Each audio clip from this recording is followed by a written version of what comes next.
Bonjour à toutes et à tous.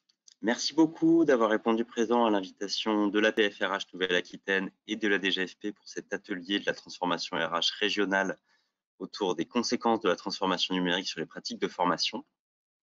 Comme vous le savez, ces ateliers sont une déclinaison des ateliers de la transformation RH de la DGFP au niveau national et ils ont pour but de vous proposer des retours d'expérience, des témoignages, mais également de vous permettre d'échanger entre vous, entre pairs, sur les enjeux, les problématiques que vous rencontrez et les solutions que vous mettez en place chacun au niveau local.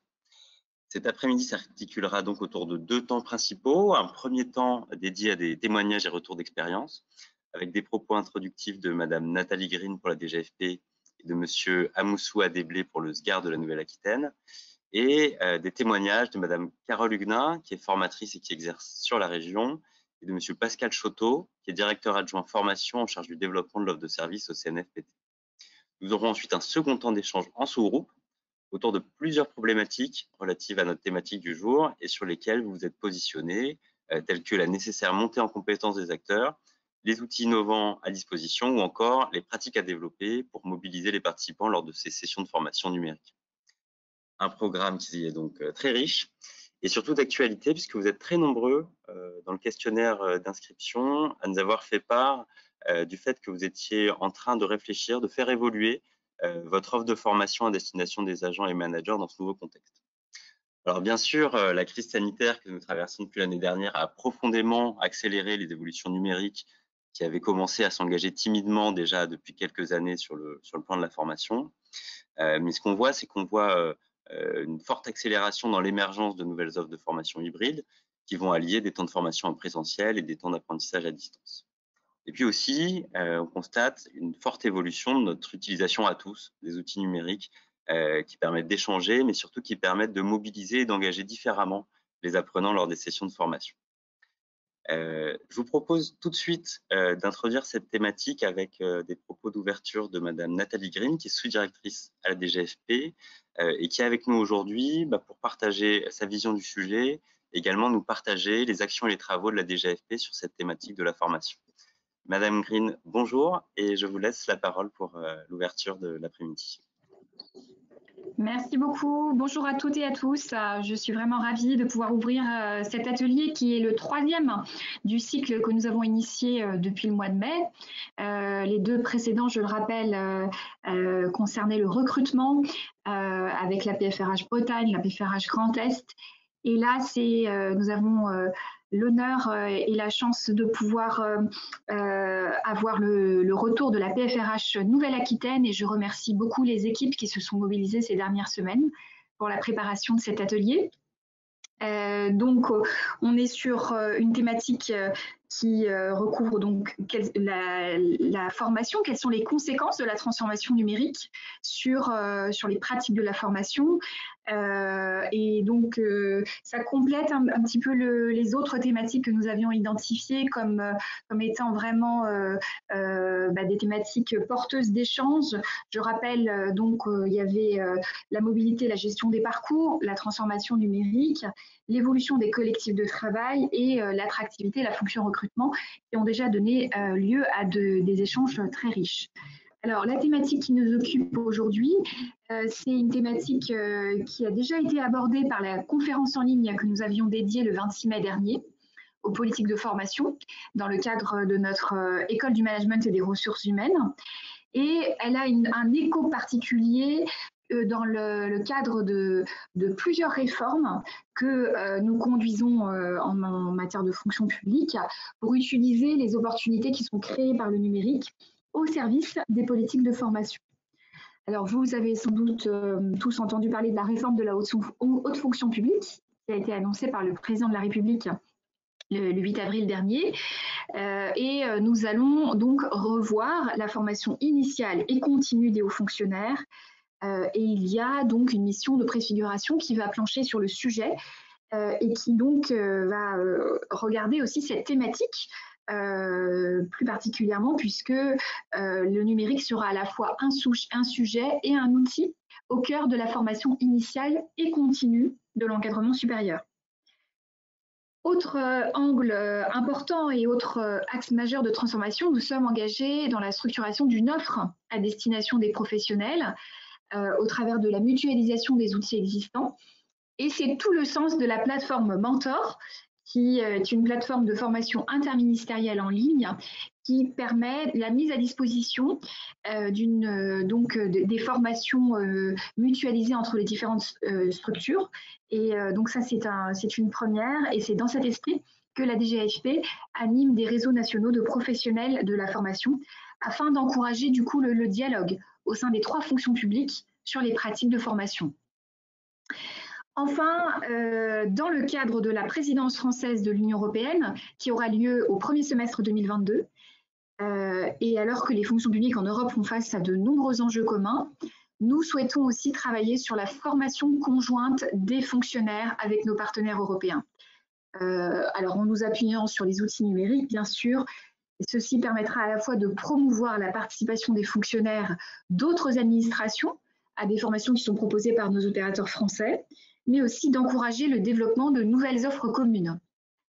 Donc vous le voyez, c'est un sujet au cœur de nos préoccupations et j'ai hâte de prendre connaissance des nouveaux exemples de bonnes pratiques qui vont être développés aujourd'hui afin de tirer le meilleur parti de la transformation numérique au service de la formation des agents. Celles-ci feront l'objet d'une large diffusion de la part de la DGAFP, vous le savez, auprès de son réseau de partenaires, au-delà de la région Nouvelle-Aquitaine. Je remercie encore une fois pour sa mobilisation et je vous souhaite un bon atelier et je vous remercie pour l'intérêt que vous avez manifesté pour la thématique de cet atelier. Merci beaucoup, Madame Green, pour votre présence cet après-midi et pour cette mise en perspective, pour compléter votre propos et revenir notamment sur les transformations que la région Nouvelle-Aquitaine a connues ces derniers mois. On a le plaisir d'accueillir Monsieur Patrick Amoussou-Adéblé, qui est secrétaire général adjoint de la région.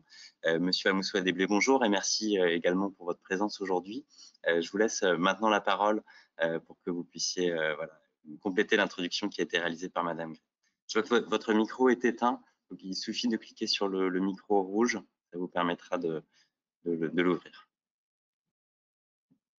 Voilà, ça devrait fonctionner. Merci, monsieur. Bonjour à tous, Madame la chef de service, Mesdames et Messieurs les intervenants, Mesdames et Messieurs.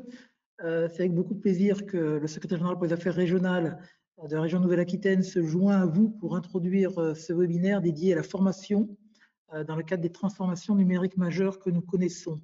Je voulais d'abord remercier la DGAFP et notamment Madame la chef de service, car sans votre concours, nous n'aurions pu réunir autour de cette thématique dédiée à l'innovation, non seulement les professionnels qui œuvrent à la formation professionnelle dans la région, mais également donner à ces échanges, une audience nationale. Lorsque j'évoque le terme de la transformation numérique majeure, je le fais à dessein, s'agissant de la formation professionnelle continue. En effet, j'ai peine à voir quel autre secteur d'activité des ressources humaines a été autant bouleversé par de nouvelles pratiques durant la dernière période que la formation. Évidemment, et vous le savez tous, nous avons tous dû nous adapter au distanciel, que ce soit pour des réunions, des échanges informels ou même des instances plus formalisées, comme d'ailleurs, à mon niveau, j'ai pu en présider de nombreuses. Mais les politiques publiques ont continué à être mises en œuvre en adaptant ce cadre, mais elles ont continué et nous en avons été le garant à l'échelon territorial. Pour la formation professionnelle, notre sentiment, c'est que cela a été touché plus au cœur, puisque c'est au cœur de la relation entre l'apprenant et le formateur que nous avons été, et la dématérialisation a atteint ce qui fait un peu le sel même des apprentissages, à savoir les échanges et en un mot, l'interaction. Nos pratiques au sein des services de l'État en Nouvelle-Aquitaine ont en effet été fortement influencées par la nécessité de trouver une réponse aux différents confinements qui ont induit le report de nombreuses sessions en présentiel. Et donc, parmi le souhait exprimé par nos réseaux RH et les agents eux-mêmes, pouvoir mettre à profit le temps du confinement pour se former, pour que ce temps ne soit pas ressenti par les uns et les autres, par les agents comme par leur encadrement, comme du temps perdu. Et tout ceci a amené la PFRH à rechercher des solutions de formation à distance que nous avons trouvées, puisque le maintien de l'activité au sein des services ne devait pas souffrir de cette période et les agents devaient continuer à bénéficier des moyens d'acquisition de compétences nécessaires à l'exercice de leurs fonctions. Les compétences à déployer devaient pouvoir être anticipées, l'offre de formation s'est donc adaptée en conséquence.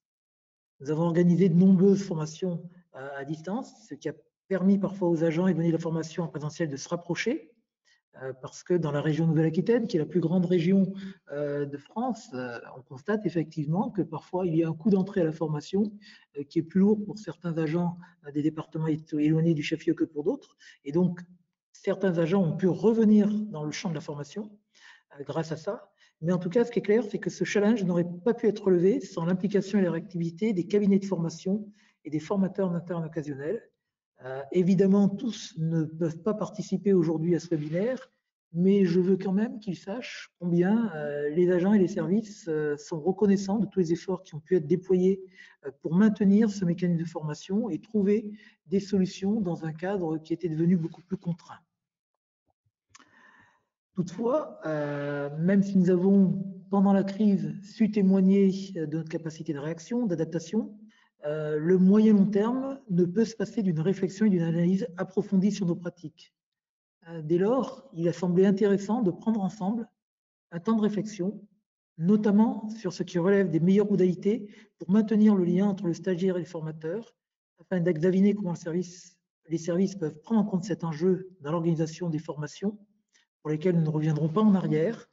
Donc, nous devons prendre en compte ces nouvelles modalités qui ont vocation à perdurer.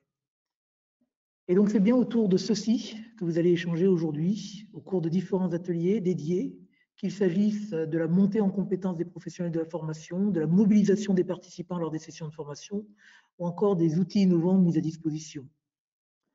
Dans ce cadre, évidemment, je ne peux que m'associer aux encouragements qui ont déjà été prodigués et souhaiter que les échanges que nous allons avoir à travers ce webinaire soient fructueux et puissent nous permettre collectivement d'avancer, de trouver le meilleur cadre pour que le service que nous devons à nos collègues, aux agents dont nous avons la charge, puisse être le meilleur, le plus adapté à la fois à leurs besoins et au temps que nous traversons. Je vais donc vous laisser la parole. Merci beaucoup, Monsieur Amoussou Adéblé, pour cette introduction et cet encouragement pour l'ensemble des participants à ce webinaire. On va maintenant passer à deux retours d'expérience de professionnels de la formation comme vous, qui partageront à la fois leurs convictions, leur retour d'expérience, et puis un certain nombre de réflexions personnelles, effectivement, sur la façon dont la formation a évolué et va continuer d'évoluer dans les mois qui viennent. Avant de laisser la parole à Madame Huguenin, je vous rappelle que chacune des interventions sera suivie d'une dizaine de minutes de questions-réponses. Et donc, je vous invite donc toutes et tous à poser toutes vos questions dans le chat au fur et à mesure, afin que nous puissions les transmettre aux intervenants. On va donc commencer par le témoignage de Madame Huguenin, qui est présente. Bonjour Madame Huguenin. Donc vous êtes formatrice, vous accompagnez de nombreux professionnels de la fonction publique dans de la formation initiale et continue. Et comme vous nous l'avez indiqué dans les échanges préparatoires, vous avez animé ces derniers mois de nombreuses sessions de formation à distance auprès de différents acteurs. Est-ce que vous pouvez nous partager votre retour d'expérience, les enseignements que vous avez pu tirer de cette période et de ces nouveaux formats, et plus généralement vos conseils, vos recommandations en termes de bonnes pratiques en matière de formation? Tout à fait, merci, avec plaisir. Bonjour à toutes et à tous. Effectivement, donc, je suis consultante en communication, management et gestion des ressources humaines.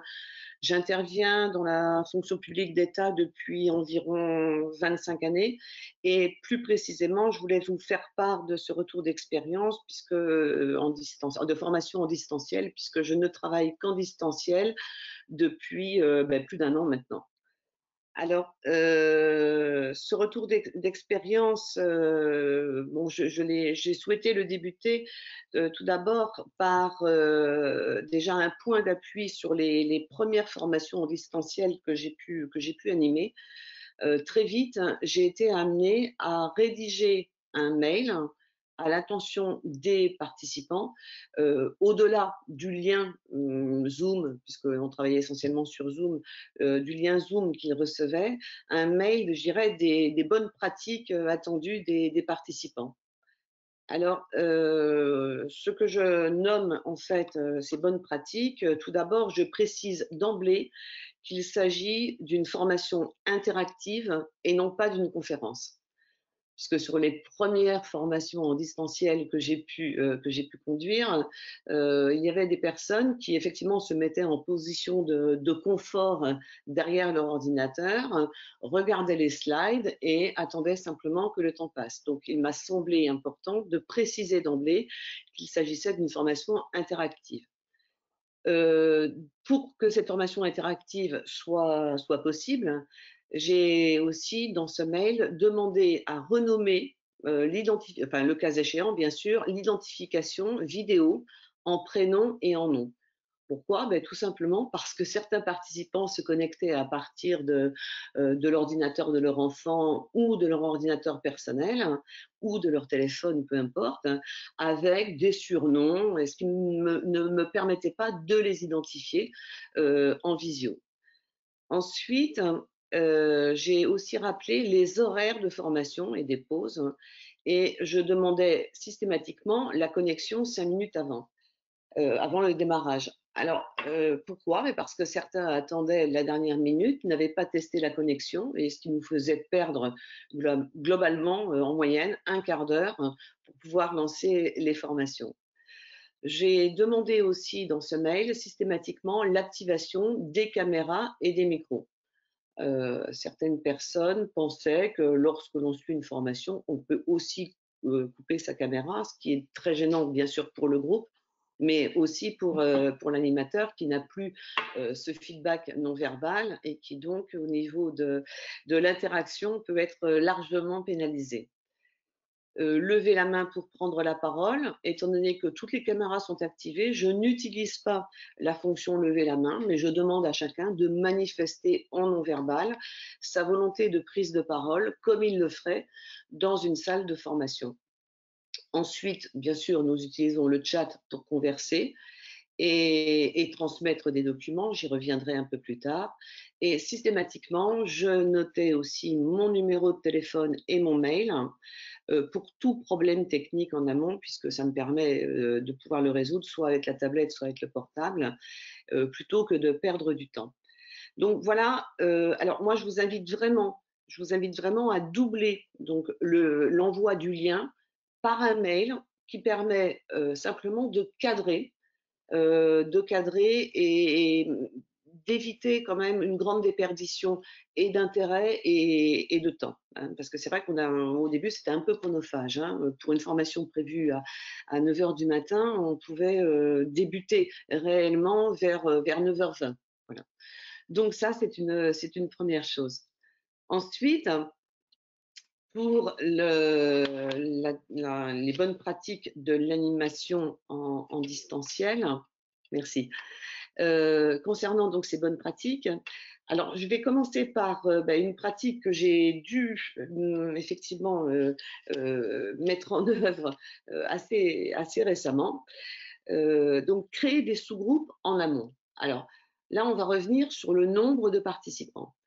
J'ai eu notamment il y a 3 semaines une formation avec 12 participants prévus, donc que j'avais bien évidemment préparé, minuté, etc.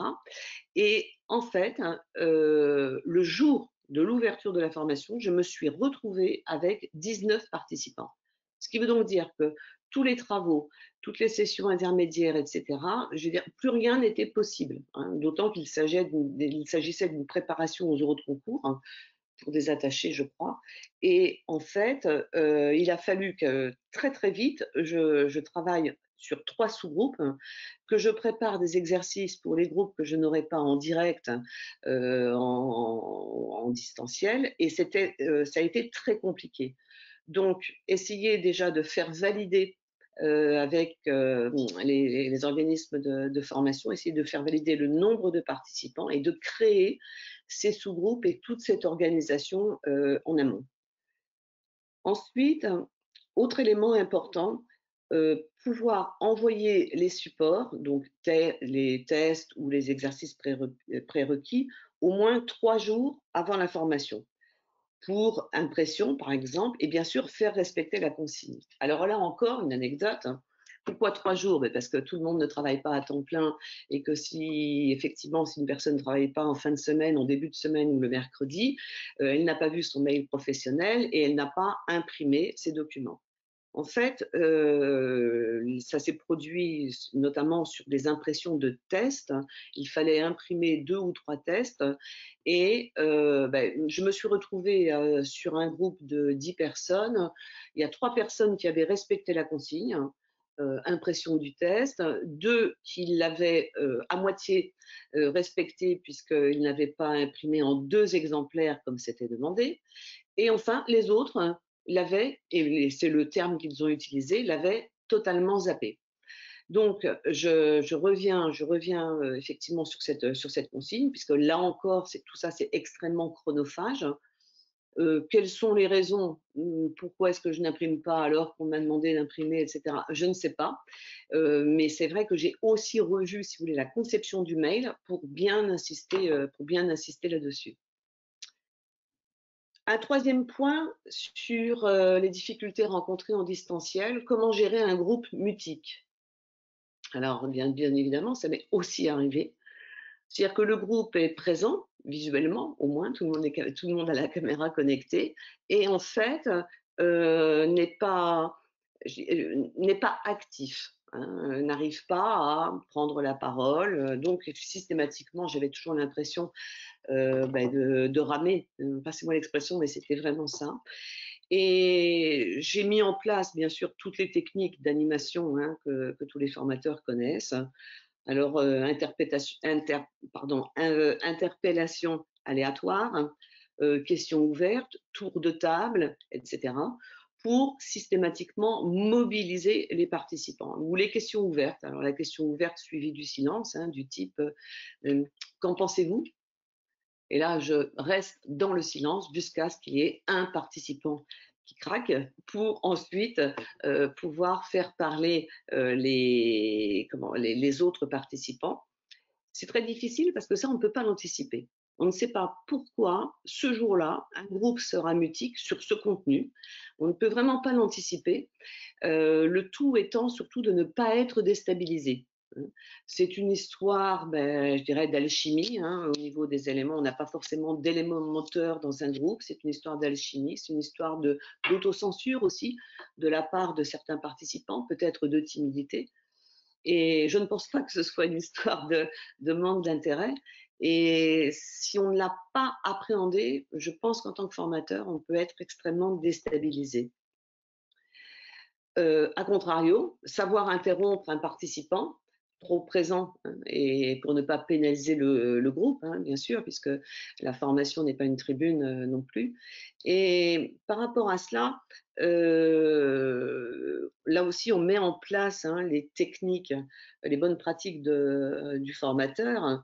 On reformule les propos du participant, on renvoie sur un tour, on revoit la parole sur les autres participants.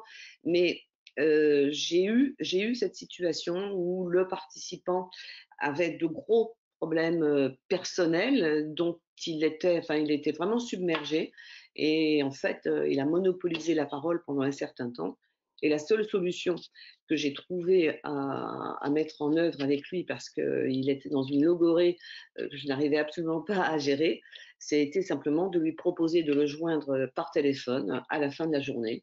Et ce qui m'a permis, si vous voulez, de le conserver en tant qu'auditeur sans pour autant pénaliser le groupe. Enfin, alors ça, j'en étais pas avertie, j'ai un peu appris hein, effectivement tout au long de cette année, je ne le savais pas. Lorsque l'on pose un doc sur un chat, il faut que toutes les personnes soient connectées au moment où on dépose ce support sur le chat. Ce qui veut donc dire que systématiquement, il faut penser à préparer la version PDF. Si par exemple vous aviez une version en PowerPoint, proposer la version PDF en amont pour pouvoir la déposer sur le chat au moment où tous les participants sont connectés. Puisqu'en fait, si vous n'avez pas forcément les mails des participants pour pouvoir leur transmettre ensuite. Pour ma part, effectivement, je présente un PowerPoint que je prépare donc en PDF et que je mets à disposition des participants sur les 2 dernières heures de notre formation. Pour la suite, les limites, merci. Les limites et avantages des formations en distanciel, les listes ne sont pas exhaustives. Tout d'abord, la première, dans les limites, effectivement, le non-respect des consignes par les participants. Alors, comme si, je veux dire, peut-être une lassitude aussi, hein, c'est-à-dire que j'ai vu une montée de ce non-respect des consignes au fil de l'eau. Hein. C'est-à-dire que là, sur les 3 derniers mois, j'avais de plus en plus de participants qui se connectaient tardivement, ou qui avaient toujours des réunions urgentes, impromptues, des contraintes personnelles, enfin, etc. Et qui m'annonçaient au cours de formation qu'ils ne pourraient se connecter qu'à 15 heures parce qu'ils avaient un problème personnel à résoudre, hein, ou qu'ils devaient voir un de leur agent, enfin, etc. Des choses que l'on ne rencontre pas ou beaucoup moins de toute façon et assez rarement, sur des formations en présentiel. Donc, rappel des consignes, bien sûr, mais ça n'est pas forcément suffisant. Et il m'est arrivé notamment de refuser en formation des personnes qui voulaient simplement se greffer sur des demi-journées. Alors, ça pénalise bien sûr le formateur, et puis de plus, si vous voulez, vis-à-vis du groupe, c'est assez déstabilisant. Ensuite, cette attention exigeante du formateur à l'implication de chacun. Alors, une implication de chacun des participants tout au long des interventions. Il y a des décrochages, bien sûr, des décrochages comme on peut avoir en salle de formation, mais a fortiori en distanciel, il faut être encore plus vigilant pour remarquer ces signaux de décrochage et aller rechercher les participants ou modifier le contenu, lancer un exercice, une réflexion, un jeu, enfin peu importe, mais trouver instantanément le moyen de raccrocher tout le monde. Parfois, il s'agit simplement d'ailleurs de faire une pause. Hein, alors pour moi, les pauses en distanciel, c'est 10 minutes maximum. Bon, ça, c'est un avantage. Hein. 10 minutes maximum. On n'a pas besoin d'aller chercher des personnes en dehors de la salle de formation. Donc ça, c'est vraiment, pour moi, c'est vraiment le bon timing. Alors, cette attention exigeante du formateur à l'implication de chacun devient délicate lorsqu'il y a plus de 8 participants. Parce qu'effectivement, vous avez bien sûr les visages de chacun des participants, mais lorsque vous en avez 16 ou 18, ça devient beaucoup plus difficile.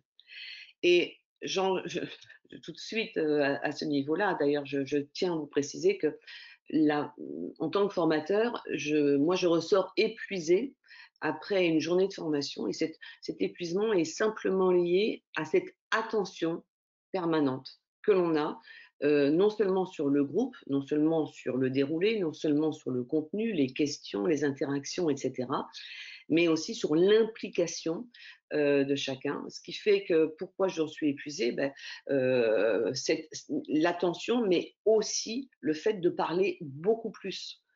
Les prises de parole des participants sont largement minorées par rapport aux formations en présentiel. Donc, c'est vrai que globalement, j'essayais d'estimer un peu le pourcentage. Je dois parler à peu près au moins 50% de plus que je ne le fais en présentiel. Donc ça, c'est un élément à prendre en compte.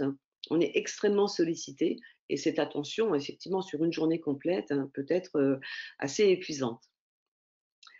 Heureusement, il y a bien sûr beaucoup d'avantages en formation en distanciel.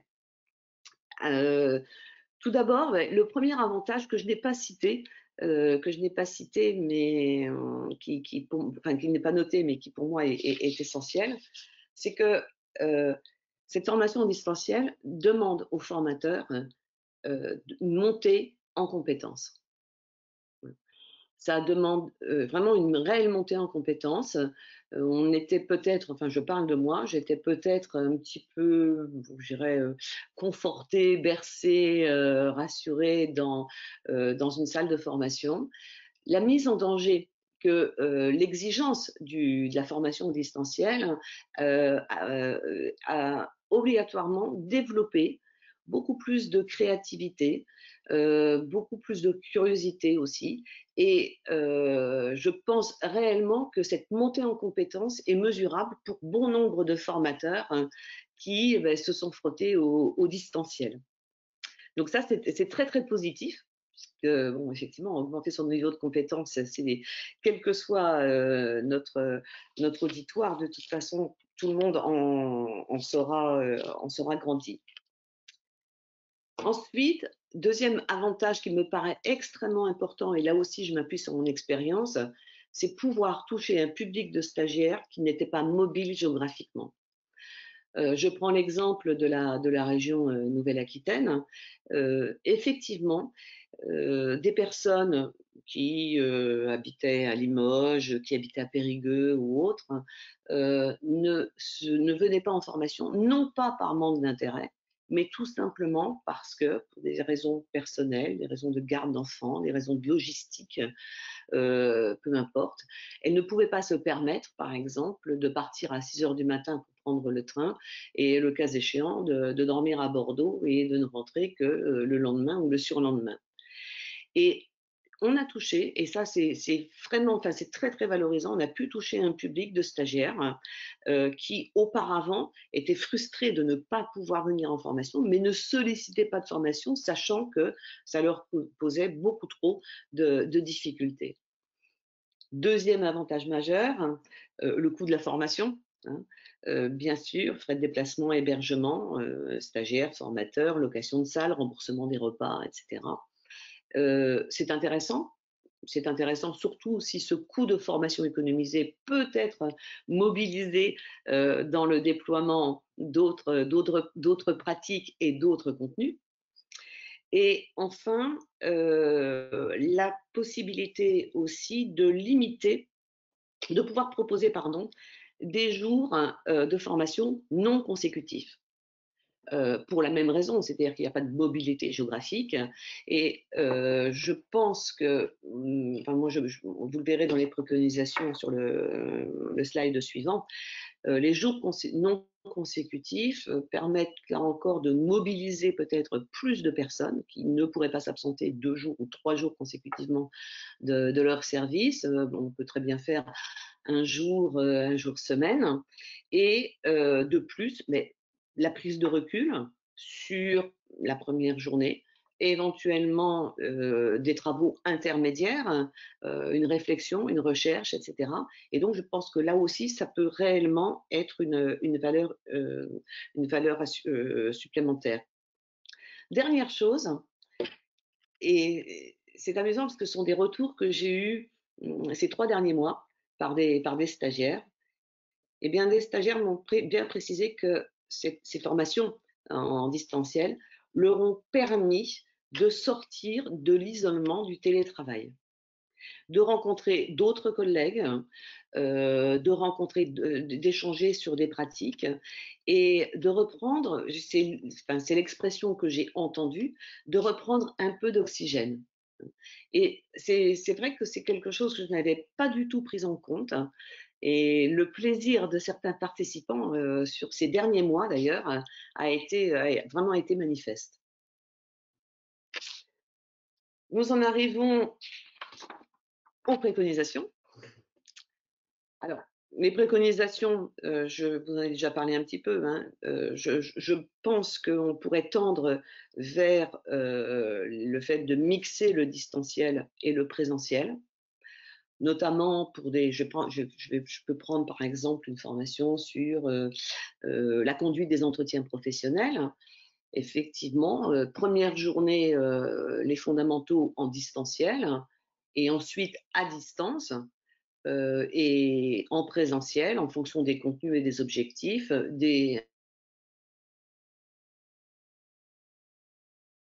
un jour 2 ou un jour 2 et 3. Idem pour les préparations aux oraux de concours.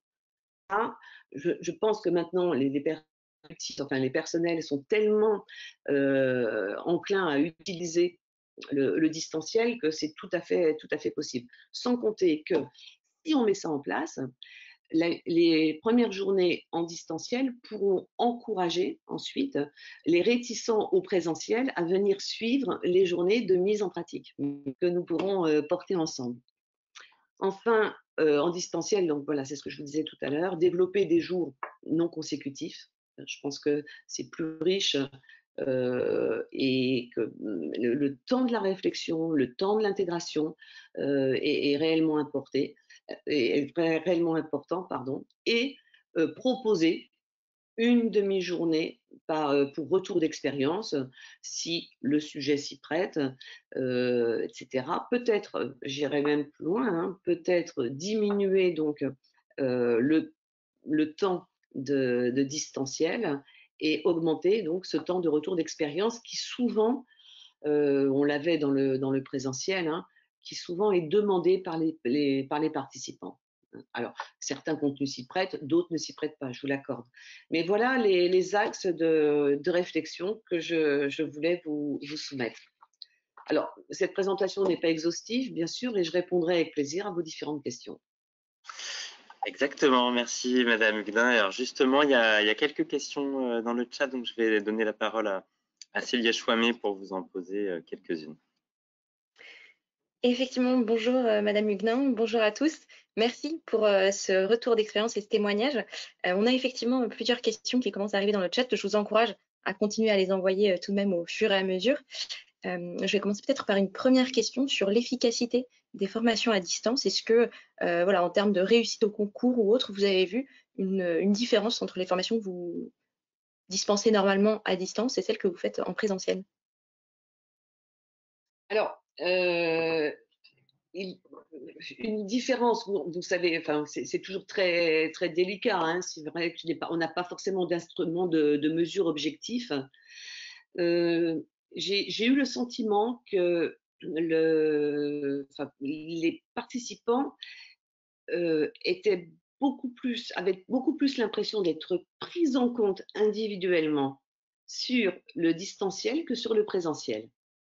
Alors, est-ce que c'est parce que j'ai développé effectivement des rendez-vous téléphoniques pour des questions spécifiques ou des mails, etc., après les journées de formation?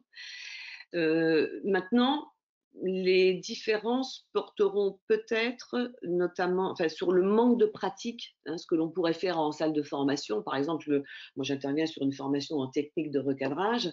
Effectivement, technique de recadrage en distanciel, on va quand même rester sur des jeux de rôle qui ne sont pas très, très impliquants, hein, qui ne sont pas forcément complètement pris en compte. En y réfléchissant, je n'ai pas trouvé de différence. Non. Justement, sur l'implication des participants, on a une question qui vient à l'instant d'arriver. Comment est-ce qu'on on implique finalement à distance les agents, notamment sur des jeux de rôle, par exemple?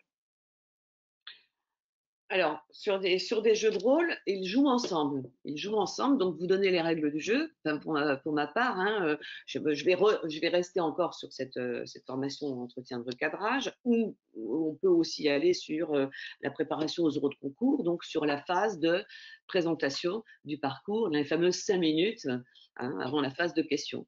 Dans ce cas, par exemple, la personne fait sa présentation.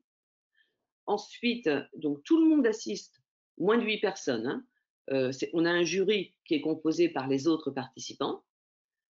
On est dans un timing réel. Et ensuite, tous les autres participants qui sont aussi observateurs, sont susceptibles de poser des questions. Sauf que je réduis, si vous voulez, largement le champ en disant des questions qui ne sont évoquées que sur la partie présentation. On ne va pas poser des questions de culture administrative à ce moment-là, etc. C'est uniquement les questions qui ont été induites par la présentation. Et si vous voulez, donc tout le monde intervient, le candidat répond, et ensuite débriefing. Alors là, les règles du débriefing sont très claires.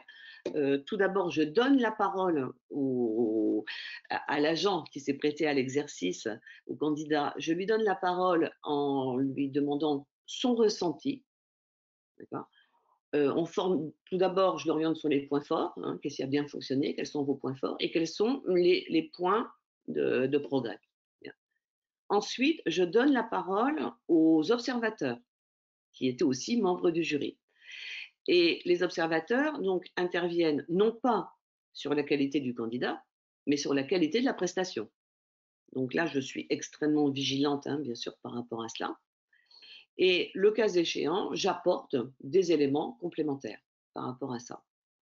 Et comme tout le monde passe et en candidat et en observateur et en membre du jury, si vous voulez, il se place une espèce de communion et souvent d'ailleurs il crée des boucles, des chats, etc. Bon, moi je passe à tel jour, à telle heure, en fait, je vois des mails passer à l'issue de ces formations. Et c'est quelque chose qui est effectivement qui fonctionne très très bien. Alors il faut effectivement, on ne peut pas utiliser les mêmes exercices et les mêmes jeux de rôle en distanciel et en présentiel. Et là, je vous renvoie effectivement à l'intérêt de l'anticipation et de la préparation. Il y a des choses qu'il faut vraiment. Dans ce sens-là, je parlais de monter en compétence en fait. Et justement, ça fait le lien avec une autre question qui a été posée sur la montée en compétences, cette fois-ci des formateurs. Est-ce que vous auriez des conseils pour voilà, les formateurs qui souhaiteraient monter en compétences, soit sur du coup, la prise en main des outils ou l'animation de ces formations via des modules, des activités?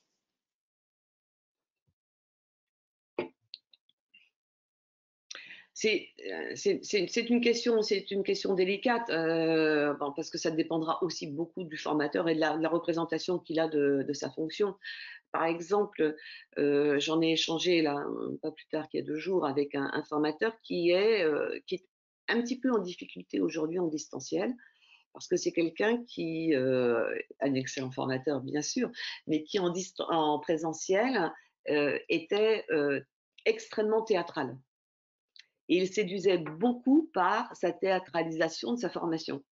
Ce qui veut dire que lorsqu'il s'est retrouvé en distanciel, il a fallu qu'il trouve d'autres leviers pour porter son contenu. Donc ça, mais là, c'est vraiment lié au mode de fonctionnement et à la représentation qu'on a de son métier. Maintenant, pour revenir plus précisément à votre question, c'est oui, je pense que le formateur créatif a beaucoup plus d'avantages, effectivement. Il faut inventer de nouvelles choses. Il faut inventer, tester. Il faut inventer vraiment de nouvelles choses. Mais ce qui fonctionnait en présentiel ne fonctionnera pas forcément en distanciel. Et donc, toujours anticiper en se disant, si ça prend pas, qu'est-ce que je fais? Et donc, moi, systématiquement, je repars de l'objectif, hein, quel est le résultat attendu, et je ne me pose plus la question du chemin, mais je me pose maintenant la question des chemins. Comment est-ce que je peux fonctionner comme ça? Et vous parliez justement des formateurs, animateurs qui utilisaient beaucoup l'espace. On a un participant qui se demandait justement comment est-ce qu'à distance, on peut tout de même un peu pallier tout ce qui passe normalement en non-verbal pendant les formations en présentiel. Comment est-ce que le formateur peut faire attention finalement à ces éléments-là alors qu'il n'est plus en direct avec les participants? Alors, dans certaines formations, voilà, hein, eh bien, je suis debout, j'interviens, je me lâche un petit peu, etc. Et oui, bien évidemment, enfin, je veux dire, rien ne nous empêche aussi de nous lever, de bouger, et ainsi de suite. On n'a pas non plus à être figé en plan journalistique. Donc, si vous voulez, il y a un moment où il faut vraiment se détacher et ne rien s'interdire. Notamment, par exemple, sur la préparation des oraux de concours, hein, lorsque d'habitude je faisais toujours l'entrée du candidat avec toute la misère du monde dans la salle, etc. Et bon, une bonne entrée et marquer son auditoire en 15 secondes. Oui, mais je fais une démonstration, je me lâche un peu et puis on s'en amuse tous ensemble. Hein. Et c'est amusant parce qu'il y a un participant donc, qui m'a dit, c'était il y a 2 semaines, il me dit, est-ce que ça vous gêne si je me lève? Et si je continue debout, je ne pas du tout. Vous voyez, en fait, on commence à ouvrir d'autres possibilités. Et moi, j'attends avec impatience de pouvoir faire mes formations sur un manche debout. Oui, parce que ça me permettra de bouger beaucoup plus et ce sera très bien. Mais j'en ai pas encore de rendez-vous, dans 2 mois. Très bien, c'est noté. Merci beaucoup pour vos réponses. On avait encore des questions qui arrivaient, mais malheureusement, voilà, je crois que le temps est écoulé. Oui, merci beaucoup, Madame Huguenin, pour ce retour d'expérience et partage de pratiques très, très concrètes et très, très illustrées. Merci à vous et on vous souhaite une bonne après-midi. Je crois que vous continuez après les groupes de travail avec nous. Vous aurez l'occasion d'échanger avec les participants de ce groupe. Merci à vous. Merci. Je vais maintenant me tourner vers Monsieur Pascal Choteau, qui est directeur adjoint formation en charge du développement de l'offre de service au sein de la délégation Nouvelle-Aquitaine du CNFPT, pour ce second témoignage de l'après-midi avant de basculer dans le format en sous-groupe. Monsieur Choteau, bonjour, bienvenue, merci d'être présent cet après-midi. Quand on a préparé ensemble votre intervention, vous nous avez fait part à la fois du rôle, de l'ambition et de l'offre de service du CNFPT, mais aussi de vos réflexions personnelles sur l'avenir de la formation dans ce nouveau monde qui est de plus en plus hybride entre le numérique et le présentiel. Donc, je voulais tout faire part voilà, de ce retour d'expérience et puis de la même façon qu'avec Madame Huguenin, on gardera le temps des questions-réponses avec les participants. Donc, je vous invite toutes et tous à continuer de poser vos questions dans le chat. Voilà, merci. Bonjour à tout le monde. Donc effectivement, un témoignage donc là de la part plutôt du point de vue de l'organisme de formation, même si c'est l'organisme de formation de la fonction publique territoriale, le CNFPT, voilà, dans sa délégation Nouvelle-Aquitaine. Donc l'idée, c'est que, voilà, je ne vais pas vous parler forcément du CNFPT, mais c'est prendre quelques exemples que j'ai vécu ici et je ferai des parallèles avec ce que j'ai vécu dans la fonction publique d'État sur aussi la formation des agents au niveau des ministères sociaux. En préambule, je voulais vous proposer en fait une réflexion par rapport au cadre législatif. Pour une fois, en fait, c'est quelque chose que j'ai trouvé assez incitatif. Ça a mis beaucoup de temps à arriver dans le livre de la formation professionnelle. Ça arrive en 2014. Il y avait une circulaire en 2001 de la formation professionnelle. Et en fait, en 2014 jusqu'en 2018, on a quelque chose qui ne parle pas du tout de technique, à part l'assistance technique qu'on doit aux utilisateurs. Mais bien dans ce livre de la formation professionnelle, une volonté d'accompagner le bénéficiaire pendant le déroulement de son parcours, qu'il y ait des activités pédagogiques avec une durée moyenne. Et ça, on verra sur les questions d'assiduité l'importance de la durée moyenne, qui montre aussi que pour chaque stagiaire, atteindre une compétence, ça peut prendre voilà, même quelques heures à beaucoup d'heures selon le niveau de départ de là où on part ou la volonté de l'agent de le faire, de comprendre le contexte dans lequel doit s'exercer cette compétence. Et très important, des évaluations qui jalonnent ou concluent l'action de formation. Donc on voit bien qu'on a un texte où on met en avant des évaluations. La formation, ce n'est pas un cours magistral, mais c'est bien des activités pédagogiques, des évaluations tout au long de l'action de formation. Et on vient assister techniquement et pédagogiquement les stagiaires. Donc, sur les questions d'assiduité, je vous ai mis un lien que vous trouverez par rapport à un document qui est très précieux du Forum français pour la formation ouverte à distance. Alors, FOAD, je reprends, c'était le terme pris en France pour toutes les formations à distance financées, formation ouverte et ou à distance. Donc, ce qui s'est passé pour nous sur le CNFPT, sur ces conséquences de la transformation numérique sur les pratiques de formation, c'est que alors bien sûr, ça a transformé. L'exemple de Madame Huguenin, c'est que ça transforme l'acte de formation. Quand on transpose un acte de la formation en présentiel à la formation à distance, on voit bien que ce n'est pas la même scénarisation. Ça demande aussi d'aborder différemment la relation avec les stagiaires et la façon de faire fonctionner. Donc moi, je suis totalement d'accord avec Madame Huguenin sur le séquençage totalement différent que l'on peut prendre sur la formation à distance. Ça veut dire prendre des demi-journées, puisque là, on n'a plus la contrainte de la mobilité géographique. Pourquoi en formation professionnelle on fait 2 jours en général? C'est parce qu'on déplace, ou une journée entière, c'est parce qu'on déplace les gens pendant 2 jours ou 1 jour, et les déplacer sur 4 demi-journées, bah, c'est des coûts en plus, c'est très compliqué au niveau logistique. Là, en fait, on va justement permettre d'aérer la formation dans leur planning et d'aller chercher des choses que souvent en ingénierie de formation on demande, c'est-à-dire séquencer les temps d'apprentissage pour avoir le temps de l'assimilation et du retour dans son contexte. Là aussi, ce que ça a fait, c'est que dès qu'on a transformé, alors bien sûr, c'est pas que depuis le confinement qu'on a transformé les formations avec les outils numériques, mais on voit bien là le succès de tous les webinaires, des ressources numériques ouvertes à tous. On voit bien que dans le fonctionnement, quand on produit de la formation à distance, on produit comme aujourd'hui un enregistrement, on a produit en amont des ressources qu'on peut publier parce qu'elles sont faites, elles sont ficelées, elles ont été validées et voilà, elles vont pouvoir. Donc là, il y a une cinquantaine de personnes d'après mon écran qui suivent la formation en direct, enfin cette intervention en direct, mais ensuite, ce webinaire pourra être rediffusé. Alors, il y en a qui vont utiliser la rediffusion, mais il y en a qui simplement iront chercher des ressources. Alors, bien sûr, il n'y aura pas les ateliers. Les ateliers, c'est difficile à rediffuser. Mais ça veut dire qu'on produit de l'information, des outils pour l'auto-formation. Et ça, en plus, en tant que service public, hein, mais c'est la même chose pour les collègues de la PFRH, finalement, on peut les ouvrir à tous. C'est-à-dire que les webinaires, une fois qu'ils sont enregistrés, qu'ils sont ficelés, les ressources numériques, on peut les ouvrir puisqu'on est un service public et les gens s'en saisissent ou pas et on retrouve ça sur des sites ouverts.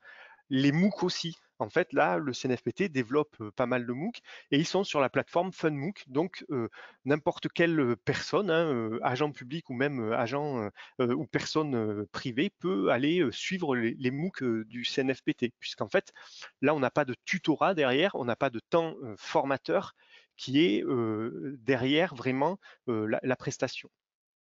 Donc, ça veut dire que c'est une ouverture de la formation professionnelle à d'autres modalités. Alors bien sûr, après, ce qui est de la vraie formation, donc dans la formation dans la loi que je vous ai, hein, le texte juridique que je vous ai présenté tout à l'heure, c'est vraiment la formation tutorée, où là, on a un agent et on doit attester de sa présence à la formation et de sa réussite ou de l'atteinte des compétences hein, de la formation pour lequel il a suivi et des objectifs de formation qui étaient cités. Donc là, bien sûr, ça va être que pour, ici au CNFPT, les agents de la fonction publique territoriale, puisque, comme dit Madame Hunin, il faut qu'on ait bien des groupes constitués pour qu'on ait des activités pédagogiques et avec un formateur qui tutore ces activités, alors un ou plusieurs formateurs. Et donc là, bien sûr, on ne va pas tutorer quelque chose avec 50 personnes. Il faut qu'il y ait une qualité de la relation pédagogique et donc on limite les groupes.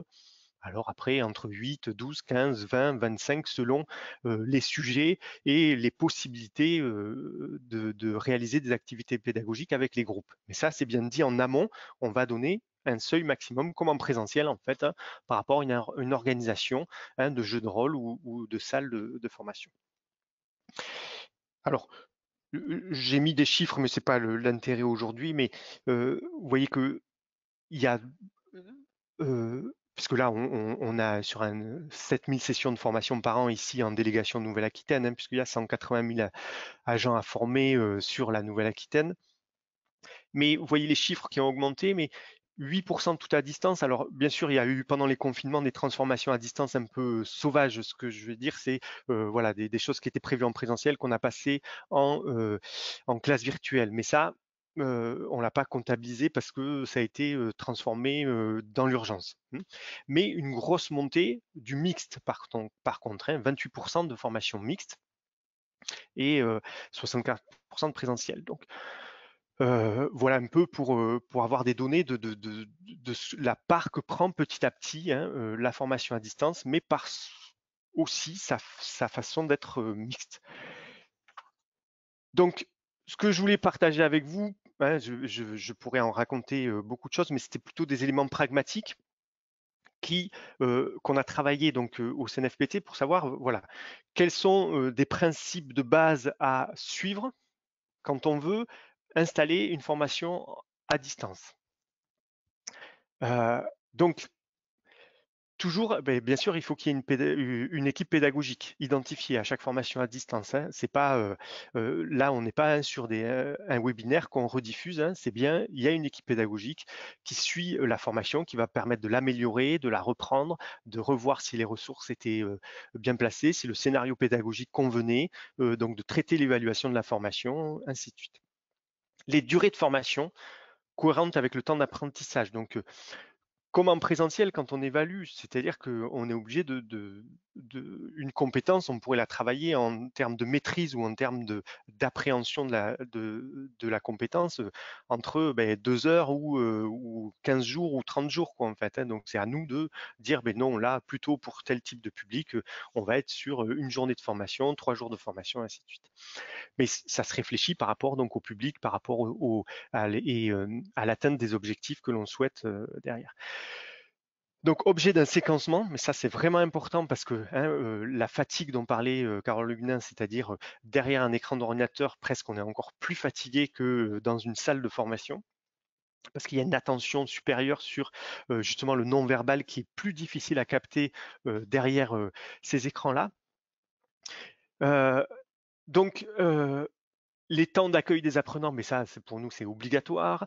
Une formation à distance qui comporte diverses activités. Donc là, encore plus, il faut varier, même si on sait qu'un bon formateur en présentiel, en général, il fait ça, mais là, c'est le répéter. Ça veut dire que il faut qu'on puisse varier les activités.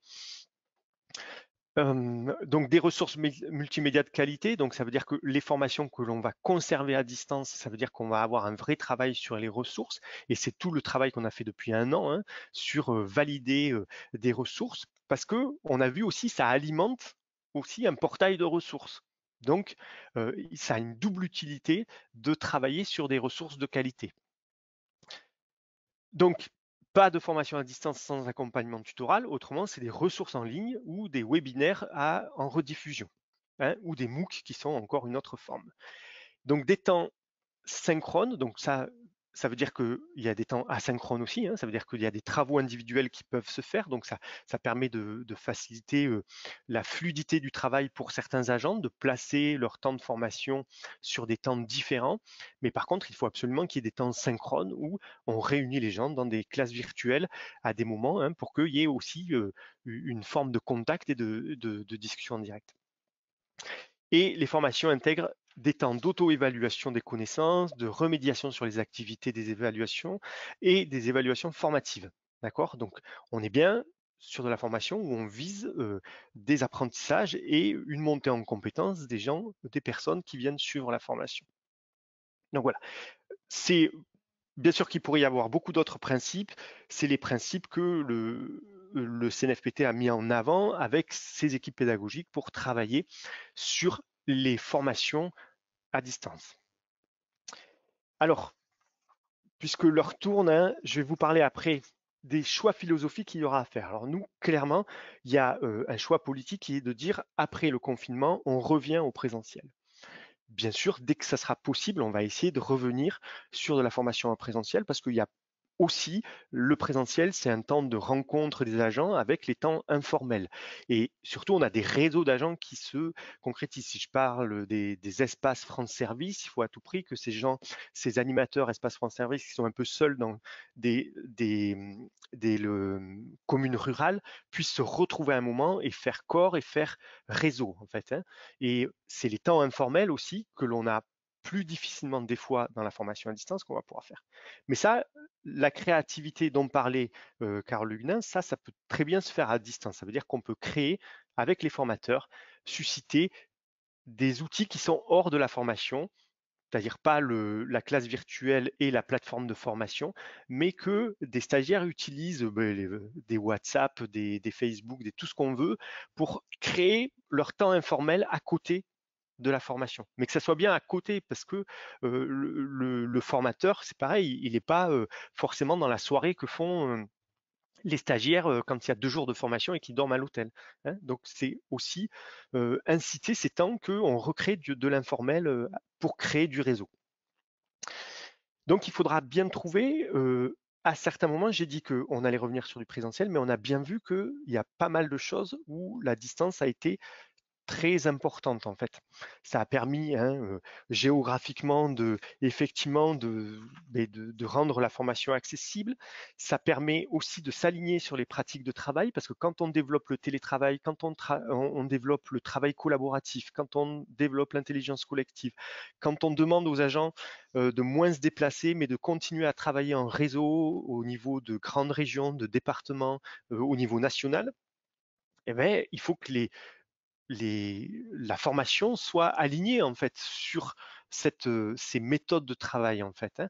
Et donc la formation à distance, c'est aussi un objectif transversal de travailler l'utilisation de tous ces outils numériques et de faire réseau à distance. Parce qu'on voit, il y a aussi faire réseau en présentiel, c'est très important, mais il y a dans certaines professions, surtout pour des gens des fois un peu plus isolés dans leur poste, hein, si faire réseau, ça veut dire faire réseau avec des agents qui viennent d'autres départements. Et donc, travailler sur ces outils-là, ça permet d'entretenir un réseau professionnel aussi et de l'expérimenter pendant le temps de la formation. Donc, 2 réflexions après, c'était la posture du formateur. Hein, on voit bien que ça change la posture du formateur. On transforme réellement le formateur en formateur sachant, parce que là, je peux faire 3 heures hein, sur le sujet, tout le monde va s'endormir, quoi, en fait. Donc, on séquence les temps et on est plus dans le formateur qui accompagne, qui facilite l'acquisition des compétences. Donc, Carole Hugnin parlait aussi hein, de temps où le formateur va prendre son téléphone pour avoir des temps individuels avec les stagiaires. Alors, il y en a qui le faisaient en présentiel, mais là, quand on allonge la durée de la formation, ça devient vraiment une évidence de le faire. Alors moi, en tant qu'organisme de formation, la complication après, c'est de comment on rémunère les intervenants par rapport à ça. Donc sur des heures de tutorat, il faut calibrer des heures de tutorat, il faut le prendre en compte dans le coût du stage que l'on va monter. Quels sont les temps synchrones, quels sont les temps asynchrones, quel type de facturation, mais ça, hein, c'est de la moulinette financière, mais elle est importante parce que autrement, on oublie la relation permise par la formation à distance. Deuxième question, c'est l'assiduité. Vous voyez bien par rapport au texte juridique que je vous ai montré tout à l'heure, en présentiel, hein, à des moments, pour les financeurs, il suffisait de signer un cahier à la fin de la session et pour dire qu'on était présent. Hein. On pouvait totalement être absent, être sur son téléphone ou penser à autre chose pendant les 3 heures ou les 6 heures de formation et l'assiduité était validée. Donc là, sur ces outils, on lutte pour que ça ne soit pas, mettons, un temps passé sur la plateforme, mais bien les évaluations qui jalonnent l'action de formation qui permettent de dire au formateur cette personne a été présente puisque elle a répondu. Alors elle n'a peut-être pas répondu en ayant acquis les compétences, mais en tout cas elle était active et elle a répondu, elle a fait les activités et elle a répondu aux évaluations qui jalonnaient l'action de formation. Donc elle a été assidue. Donc on voit en qualité d'assiduité, c'est quand même autre chose que juste signer une présence. Hein. C'est ce que disaient les personnes qui sont derrière la visio, mais en fait on ne sait pas ce qu'elles font. Et puis il y en a qui coupent la caméra, donc là, donner de l'assiduité par rapport à ça, c'est un peu compliqué. Et donc ça donne justement un champ de travail sur les évaluations. C'est-à-dire comment on évalue et comment on peut, grâce à la distance, la formation à distance, avec les temps asynchrones et les temps synchrones, on a encore plus de possibilités de créer des formes d'évaluation, des évaluations de groupe, des évaluations individuelles, des évaluations qui prennent en compte le contexte, parce que moi je venais d'endroits où on pouvait demander à un stagiaire de se filmer dans son contexte de travail, puisque on a des temps asynchrones, puisque la personne est à distance et elle peut être plus proche de son lieu de travail, on peut voilà, totalement intégrer dans les évaluations quelque chose qui ne soit pas de la formation hors sol dans le lieu de formation, mais de la formation en lien avec le contexte de travail et avec les collègues. Donc, il y a énormément de choses que l'on peut imaginer. Et on a bien vu enfin, il y a pas mal de réflexions qui ont été écrites, ou des webinaires sur ce type d'action. Et sur ces 2 liens, c'était voilà, un clin d'œil aussi à des collègues de mon ancien ministère, le ministère Jeunesse et Sport, puisque on a monté aussi un réseau au niveau national, parce qu'on voit bien que quand on travaille sur des formations et qu'on transpose au niveau numérique, donc des fois c'est plus coûteux en temps pour les formateurs, d'où parce que les ressources de qualité, la scénarisation, les outils qu'il faut adopter parce qu'il faut bien une plateforme de formation, des outils de visioconférence ou de classe virtuelle. Mais en même temps, le travail sur les ressources, il peut être mutualisé plus facilement parce qu'on peut travailler à distance entre collègues. Et donc, on voit bien que ça facilite des fois le travail en réseau au niveau voilà, régional ou national, et donc plus de créativité. Et merci pour votre écoute et à disposition pour vos questions. Merci beaucoup, Monsieur Choteau. Et je profite, je rebondis sur ce que vous venez de dire. Il y a un certain nombre de liens vers des outils ou des ressources qui ont été partagés dans la présentation de Monsieur Choteau. Donc, on vous fera parvenir tous ces liens dans le dossier de synthèse qui fera suite à l'événement, parce qu'effectivement, c'est tout l'intérêt de ce format synchrone et asynchrone, de pouvoir avoir ces différents temps. Donc, on vous les partage dans le chat et vous les retrouverez également dans le dossier de restitution. Il y a pas mal de questions. Il ne reste malheureusement pas énormément de temps, donc on ne pourra peut-être pas toutes les prendre. Mais je vais laisser la parole à Célia. Je crois qu'il y a notamment une question sur la scénarisation des interactions sociales dans la formation quand on est à distance. Comment est-ce qu'on fait pour recréer ces interactions? Célia, je te laisse poser les questions. Effectivement, merci beaucoup pour ce retour d'expérience. Je vais commencer par cette question qui a été posée dans le chat sur justement cette scénarisation des moments informels. Comment est-ce qu'on peut les mettre, en fait, les intégrer dans ce cadre formel de la formation, alors que voilà, on n'a plus, quand on est à distance, tous ces petits moments informels qui se font naturellement. Alors, donc ça fait partie des difficultés quand on fait des scénarios pédagogiques. C'est-à-dire que on peut séquencer des temps en les définissant, en disant voilà, ça va être tel jour de 9h à 12h, tel jour de 14h à 17h, tel jour, voilà. La liberté normalement sur le scénario pédagogique, c'est qu'on peut dire vous avez entre le 10 juillet et le 15 juillet pour réaliser un travail de 3 heures. Et en plus, on peut leur demander de le réaliser en groupe, en sous-groupe, je veux dire. Donc, il y a une liberté. Après, il faut voir à chaque fois, est-ce que cette liberté, elle est compatible avec le cadre employeur de l'agent, en fait. Est-ce que la personne va pouvoir se libérer sur des créneaux comme ça, ou est-ce qu'il faut qu'on définisse absolument des temps définis? Donc, ça veut dire que des fois, sur des mêmes formations, on va définir des temps obligatoires pour que l'employeur laisse l'agent suivre la formation. Et sur certaines, alors des fois sur des cadres, on va avoir plus de souplesse et on pourra sortir de ces temps formalisés sur la fiche pédagogique pour dire en fait le temps asynchrone, vous le faites quand vous voulez. On a marqué ça parce qu'il fallait qu'il y ait un cadre légal sur la formation, mais si vous avez une liberté horaire, vous pouvez effectivement. Et pour que ça ne soit pas les gens qui travaillent tout seuls, eh bien, on va leur demander, vous vous réunissez quand vous voulez dans un sous-groupe et vous continuez vos interactions. Et comme ça, on les laisse avec une forme de liberté sur leur prise de rendez-vous et sur le travail sur leur interaction. C'est vrai que quand on est obligé de contraindre sur des temps, c'est le formateur là qui fait des sous-groupes sur la visio. Donc, ça crée des interactions, mais ça laisse moins de liberté à la prise en main par les sous-groupes de leurs interactions entre eux, quoi. J'avais une question également qui est revenue à plusieurs reprises dans le chat sur la lassitude finalement des participants par rapport au distanciel. Vous aviez évoqué. Alors, je crois qu'on a perdu la connexion de Célia, donc je vais prendre le relais. Effectivement, il y a ce sujet de la lassitude.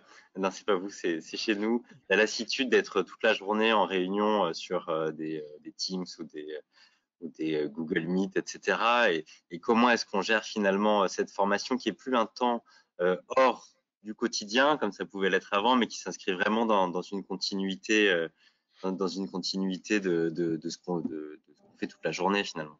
Comment est-ce qu'on arrive à gérer ça? Alors, c'est pour ça que hein, quand je vous ai parlé aussi d'un retour au présentiel, c'est aussi pour conserver ces moments où on coupe avec la journée de travail. Et ça veut dire que effectivement, on part 2 jours ailleurs et pendant 2 jours, on est ensemble avec un groupe et on se forme. D'où l'intérêt de continuer sur des sujets. On va offrir à la fois du présentiel et à la fois du tout distanciel et du mix. Ça veut dire que sur les mêmes sujets, alors parce que là, on a le volume d'agents à former, mais on va présenter les 2 solutions parce que les 2 sont vraiment des fois intéressantes. Et quand on est en distanciel, c'est d'où on parlait du séquençage pour pas avoir cette lassitude. Faire 6 heures de classe virtuelle, c'est des fois on a été obligé, mais c'est très dur. Je sais pas s'il y en a qui ont testé. Ouais, c'est affreux quoi en fait. Donc de faire des classes virtuelles de 2 heures et ensuite un temps asynchrone, on reprend, on fait un point et voilà, on séquence l'information. Mais on est obligé à chaque fois hein, de trouver une adaptation pour que ça passe au niveau de l'agent, de son employeur, et donc des fois de proposer les 2 formules par rapport aux possibilités. Et justement, et ce sera la dernière question, parce qu'on arrive à la fin du temps imparti, il y a une question sur les formations au management en particulier et sur le caractère adapté de ce type de formation au distanciel. Je vais me permettre d'élargir la question. D'après vous, c'est quoi les thématiques qui sont plutôt adaptées à des formations distancielles et quelles sont celles pour lesquelles le présentiel est vraiment recommandé? Alors, souvent, on a des surprises. Hein, en fait, on a des idées préconçues et on a bien vu, nous, sur les retours d'expérience, que, en fait, certains sujets qu'on pensait, des fois, on disait c'est plus les sujets qui sont théoriques sur des connaissances qui sont adaptées à la formation à distance. Puis des fois, finalement, c'est à distance les plus ennuyeux et les sessions de formation plus dynamiques, finalement, peuvent être vues à distance de façon tout à fait pertinente par rapport au cadre. Alors, sur le management, bien sûr, on a vu le management en télétravail, des choses comme ça. On se dit, mais à un moment, ça veut dire quoi manager une équipe quand on est tous en télétravail? Donc, le faire à distance, c'est aussi se mettre dans la situation de tester les outils collaboratifs, de tester le temps de visio. Voilà, on dit en télétravail, vous n'allez pas faire une réunion de 2 heures, autrement vous perdez tout le monde. Donc, est-ce qu'on ne peut pas séquencer les réunions pour faire un petit point, bonjour, un quart d'heure tous les jours, ou des choses comme ça. Donc, c'est aussi, ça devient le sujet, le support et le sujet de la formation. Donc, ça peut être pertinent. Mais après, on a des sujets qui sont surprenants où ça marche très bien à distance et d'autres où, mais je pense que c'est un peu comme en présentiel aussi, ça dépend des fois des groupes, de la lassitude, puis du formateur. Est-ce qu'il arrive à lancer la cohésion du groupe ou pas? Parce qu'il y a des fois, hein, c'est pas être bon ou mauvais formateur. Il y a des jours où je pense que j'ai des formateurs qui ça enclenche pas, quoi. Eh ben, merci beaucoup, Monsieur Choteau. On va suivre vos conseils, on va varier les modalités d'animation, on va passer à partir de maintenant en sous-groupe. Donc, merci encore pour votre Merci beaucoup. présence aujourd'hui et ce partage d'expérience. Et comme je le disais, on repartagera avec l'ensemble des participants les liens vers les différentes ressources que vous avez partagées. Merci à vous et bon après-midi. Merci à toutes et tous. Comme je le disais, on va maintenant passer au temps d'échange en sous-groupe. Donc, je vous invite tous à vous référer au mail qui vous a été envoyé et dans lequel vous trouverez le lien GoToMeeting à suivre pour participer aux échanges de votre groupe. Nous allons vous remettre, voilà, on vient de vous remettre dans le chat le lien direct vers chacun des groupes.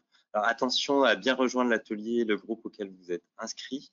Donc, on va vous laisser vous connecter et on démarrera les sous-groupes dans 5 minutes.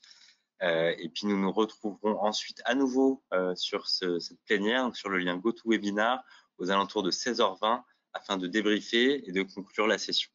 Merci à tous, et puis à tout à l'heure pour la restitution du travail des différents sous. Rebonjour à toutes et à tous, et puis on va terminer cet événement par déjà un temps de restitution des travaux en sous-groupe. Et puis ensuite, on laissera le dernier mot à Monsieur Frédéric Rossiot de la PFRH qui co-organise cet événement pour conclure l'événement.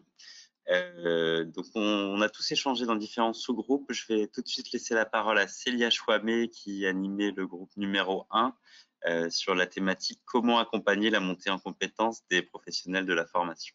Oui, rebonjour à tous. Hop. Effectivement, j'accompagnais le groupe 1 sur les réflexions autour de la montée en compétences des professionnels de la formation. On a eu plusieurs idées, pour en reprendre 3 simplement. La première, c'était déjà finalement de mettre en place en fait des mails d'accueil, comme on a pu en parler avec Madame Huguenin tout à l'heure, pour rappeler un petit peu voilà, ce qui était attendu de la formation, les outils qui allaient être utilisés, et puis proposer surtout des tests techniques, donc à la fois à tous les agents qui allaient suivre la formation, et puis aussi aux formateurs en amont. Un autre point qui a été évoqué par l'ENFIP, c'est justement aussi la formation aux outils pour les formateurs, en fait, notamment ils utilisent un outil qui s'appelle Blackboard. Donc l'idée, c'est de permettre voilà, aux professionnels qui vont, professionnels associés, comme ils les appellent, qui vont délivrer les formations, de prendre en main vraiment l'outil pour utiliser au mieux ses fonctionnalités. Et ensuite, troisième initiative du CNFPT, cette fois-ci, en fait, ils ont constitué une direction de conseillers formation qui sont spécialisés dans l'innovation numérique et qui forment finalement donc les formateurs aux outils de classe virtuelle, et notamment qui leur permettent de développer en fait leur créativité par rapport à ces outils, pour qu'ils puissent pareil utiliser au mieux ce qu'ils ont à disposition, et développer des modalités d'activité ou voilà, proposer un petit peu des actions dans leur session de formation qui soient adaptées du coup aux outils qu'ils ont à disposition. Merci Célia. Je vais continuer sur la restitution du second groupe dont la thématique était comment mobiliser les participants lors de sessions de formation. Alors, on s'est intéressé à plusieurs sujets. Alors, le sujet de la technique, Célia vient d'en parler. Effectivement, c'est une problématique récurrente avec une solution qui nécessite du temps, mais qui est bien sûr de tester en amont que tout fonctionne, notamment avec les différents pare-feux qui peuvent exister dans les administrations pour les différents outils. On s'est intéressé aussi à la question de comment est-ce qu'on mobilise en amont les participants pour réduire au maximum le taux de déperdition, tout simplement, de gens qui sont inscrits et qui ne viennent pas en formation. Et on constate malheureusement que c'est plus le cas sur la formation à distance que sur la formation présentielle. Donc là, les conseils des participants, c'est d'être ferme, de rappeler les règles, de ne pas accepter les gens qui ne se présentent pas ou les annulations de dernière minute. Également, de sensibiliser le management à l'importance de la formation et de la formation à distance, qui est de la formation au même titre que la formation présentielle.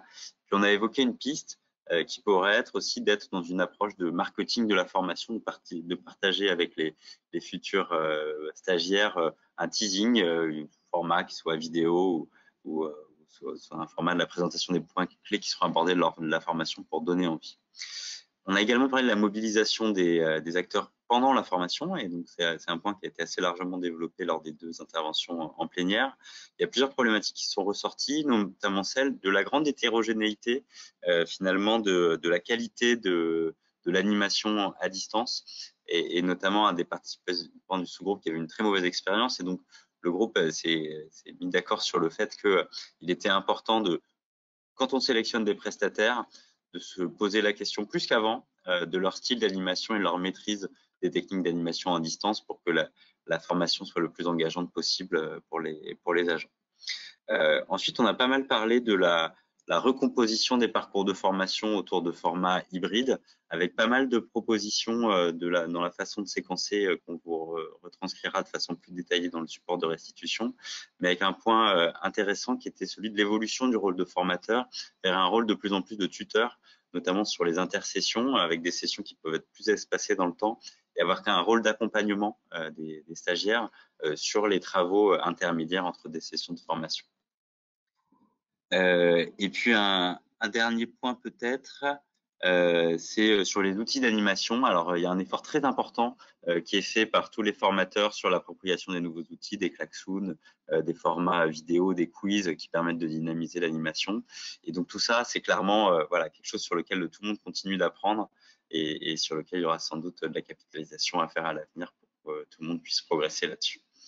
Et puis, je vais donner maintenant la parole à Elena Allègre pour restituer le dernier sous-groupe dont la thématique était formée en numérique, quels outils innovants et quelles modalités. Oui, effectivement, donc dans mon sous-groupe sur former en numérique, quels outils innovants pour quelles modalités, vous avez été nombreux donc à évoquer à quel point le passage au distanciel avait été compliqué, que vous n'aviez pas les capacités techniques et qu'il a fallu avant tout essayer d'équiper les agents, que ce soit en ordinateur, d'équiper en outils digitaux.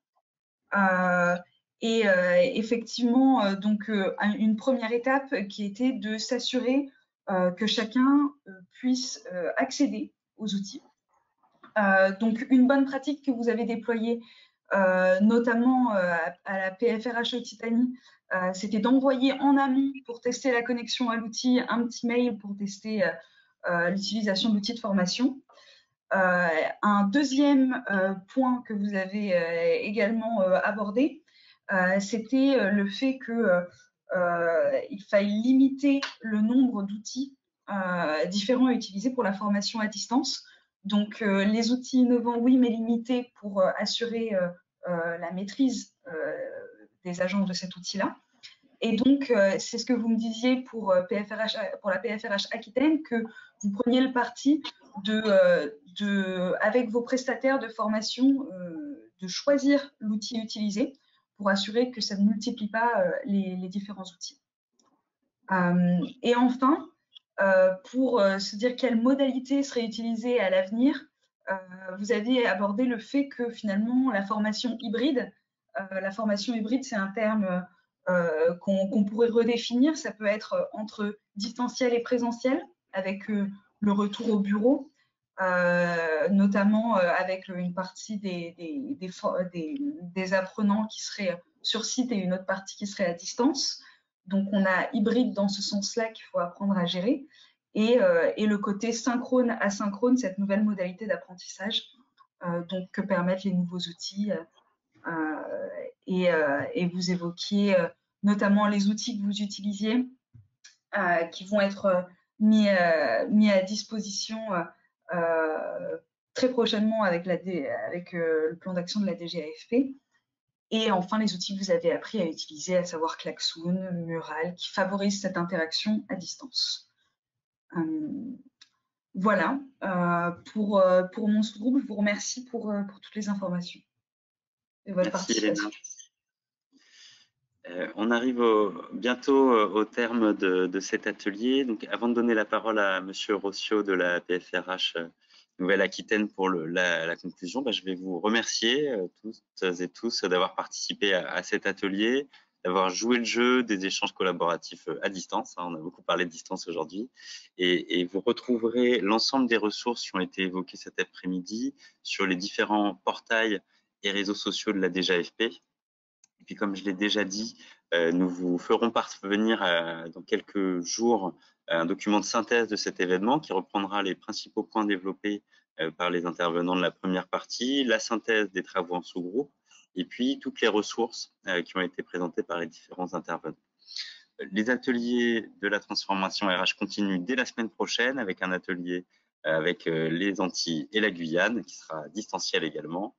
Et qui porteront sur les thématiques du recrutement et du numérique. Je vais maintenant donner le dernier mot à Monsieur Frédéric Rossio, qui a participé à l'organisation de cet événement et qui va conclure au nom de la PFRH Nouvelle-Aquitaine. Monsieur Rossio, je vous laisse la parole. Oui, alors effectivement, bonjour à toutes celles et tous ceux que je n'ai pas encore pu saluer.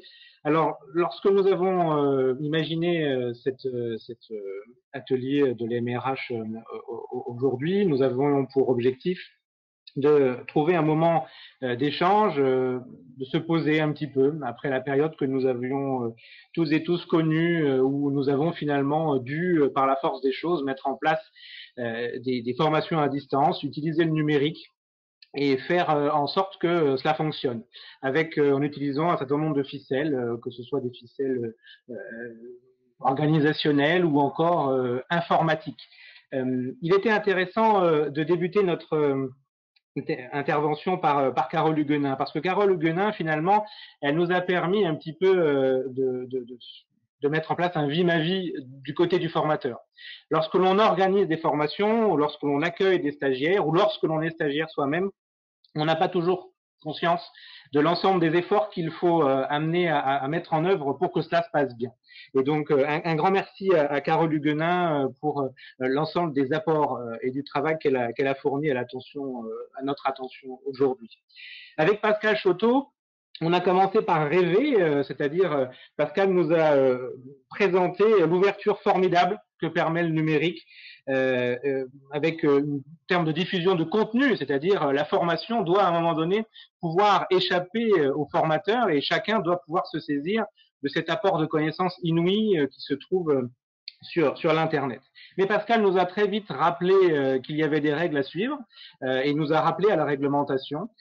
Et c'était aussi très utile parce que lorsque l'on organise des sessions de formation, on sait bien qu'on doit travailler dans un cadre d'un plan régional de formation, un cadre d'une validation de la participation de nos agents à ces formations numériques. Nous devons, de la même manière qu'en présentiel, délivrer des attestations qui finalement ressortent de la preuve pour l'agent de sa montée en compétences parce que nous travaillons pour les agents, mais nous travaillons aussi pour des services.